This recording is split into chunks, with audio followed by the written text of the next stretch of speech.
हनुमान जी ने गलत जवाब। लंका जलाने वाले हनुमान जी नहीं थे, लंका जलाने वाले तो पार्वती माता थी। लंका किसने जलाई? पार्वती माता ने, पूछ में बैठी थी।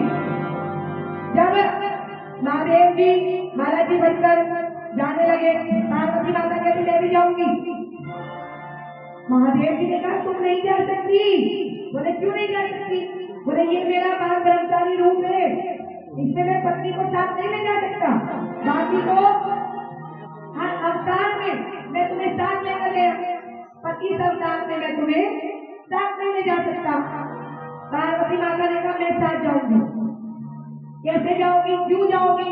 बोले मेरा और रावण का एक हिसाब किताब बाकी है। और माताएं होती है ना, वो हिसाब किसी से जल्दी से रखती नहीं है, पूरा चुकता करती है। बोले मेरा और रावण का एक हिसाब बाकी है। बोले कौन सा हिसाब? तो एक बार लक्ष्मी माता वैकुंठ धाम में रहती है, उन्होंने पार्वती जी को बुलाया। पार्वती जी जाती है और वैकुंठ धाम को देखकर, वहाँ के ऐश्वर्य को देखकर पार्वती जी का मन करता है कि मैं भी सोने का महल बनवाऊं। आकर महादेव जी से कहते हैं मुझे सोने का महल बना कर दो, बिल्कुल ऐसा महल जैसा लक्ष्मी जी के पास है। महादेव जी ने कहा सुनो, हम महात्मा ऋषि महलों में रहना ये हमारी पत्नी नहीं है, हम महलों में नहीं रह सकते। बोले क्यों नहीं रह सकते? आप बनाकर दो, मुझे रहना है। और महादेव जी ने पार्वती माता को सोने का महल बनाकर दिया। अब यहाँ वो सोने का महल बना रहे हैं। पार्वती माता कहती घरे प्रवेश करवाऊंगी, सबको बुलाऊंगी, जैसे सब मुझे बुलाते हैं। सबको बुला रही है, लक्ष्मी जी को, पार्वती जी, ब्रह्माणी जी को, इंद्राणी जी को, सब आई। सबके आने के बाद पार्वती माता ने महादेव जी से कहा अच्छा सा पंडित बुलवाओ तो मेरा गृह प्रवेश करवाए। और उस समय रावण के पिता नाम था शर्मा जी, वो बहुत बड़े ज्ञानी थे, बहुत बड़े ज्ञानी, उनको बुलवाया गया। बोले तुम आओ। वो आए, गृह प्रवेश करवाए और गृह प्रवेश करवाते हुए उनकी नजर सोने के महल पर है। दक्षिणा देने का नंबर आया, गृह प्रवेश करवाते पंडित जी को दक्षिणा भी देते हैं, तो दक्षिणा देने का नंबर आया। महादेव जी ने कहा दक्षिणा मांग लो। अब शर्मा जी ने कहा मन से मांगे कि मांगने से दोगे? एक दक्षिणा होती है कि आप अपने मन से दे रहे हो, एक दक्षिणा की जो मैं मांगू आप मुझे वो दे रहे हो। महादेव जी ने कहा दक्षिणा वो आप मांगो और हम देंगे। तो बोले ठीक है, एक काम करो। क्या? बोले मांगने का जो काम है ना वो मेरे बेटे रावण का है। और रावण प्रकांड विद्वान था, छोटा सा, पिता के साथ पूजा में जाने लग गया था। विजय शर्मा जी ने रावण से कहा रावण मांग ले, क्या मांगता है? रावण ने कहा ज्यादा कुछ नहीं चाहिए।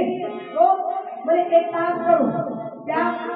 दक्षिणा में ये जो सोने का महल है ये हमें दक्षिणा में दे दो। महादेव जी ने, जहाँ तक हम महादेव जी को जानते हैं, महादेव जी ने क्या कहा होगा? दिया। और पार्वती माता को तो उसी समय क्रोध आ गया। पार्वती माता ने कहा या तो सोने का महल मेरा, और मेरा नहीं तो किसी का नहीं, या तो मैं लूंगी या तो कोई नहीं लेगा। और पार्वती माता ने उसी समय संकल्प कर लिया था रावण मैंने अगर तेरी सोने की लंका को आग न लगा दी तो मेरा विनाश पार्वती माता ने। आज महाराज जी बनकर जा रहे हैं तो पार्वती माता कहती मुझे ले चलो, मेरा एक हिसाब बाकी है। मुझे बाल ब्रह्मचारी बनाऊं, लेकर नहीं जा सकता। पार्वती माता कहती साथ को जरूर जाऊंगी, पर आपके साथ होकर भी मैं आपके साथ नहीं होंगी। बोले कैसे? अब पार्वती माता महादेव जी को आवाज लगा रही है, अरे महादेव जी चलो, मैं हनुमान जी बने चारों तरफ घूम कर देख रहे हैं, नजर नहीं आ रही, आवाज आ रही है, पार्वती की आवाज है पर दिखाई नहीं दे रही। तो महादेव जी ने कहा तुम हो कहाँ, दिखाई क्यों नहीं पड़ रही हो, बैठी कहाँ हो? पार्वती माता ने कहा मैं आपकी पूंछ में बैठी हूँ, मैं आपकी पूंछ में बैठी हूँ, चाहकर भी आप मुझे देख नहीं पाओगे और आपके साथ ना होकर भी मैं आपके साथ रहूंगा। और जब जिस समय रावण की लंका नगरी में आग लगी तो आग लगाने वाली हनुमान जी नहीं थे, आग लगाने वाले रावण की लंका नगरी को आग लगाने वाली हनुमान जी की पूंछ में बैठी हुई पार्वती माता। इसलिए कभी भी आपसे पूछा जाए कि रावण की लंका को किसने जलाया तो नहीं कह रहे थे हनुमान जी ने जलाया, हनुमान जी ने नहीं जलाया था। जलाने का कार्य हनुमान जी का नहीं है, हनुमान जी का कार्य तो बुझाने का है। उन्होंने तो अपनी पूंछ की आग को समुद्र में कूद कर अपनी पूंछ की आग को बुझाया था। वो कहते जलाने का काम मेरा नहीं है, जलाने का कार्य तो पार्वती माता का है। और महाराज भगवान राम की कथा में हनुमान जी का अहम रोल रहा। सुंदरकांड पूरा हमारे जो रामायण के 9 कांड है उनमें से जो एक कांड है सुंदरकांड, वो हनुमान जी की क्षमताओं से भरा पड़ा है। कल कुछ प्रसंग सुंदरकांड में भी उठाए जाएंगे और कुछ प्रसंग हमारे रामचरित मानस में भी उठाए जाएंगे।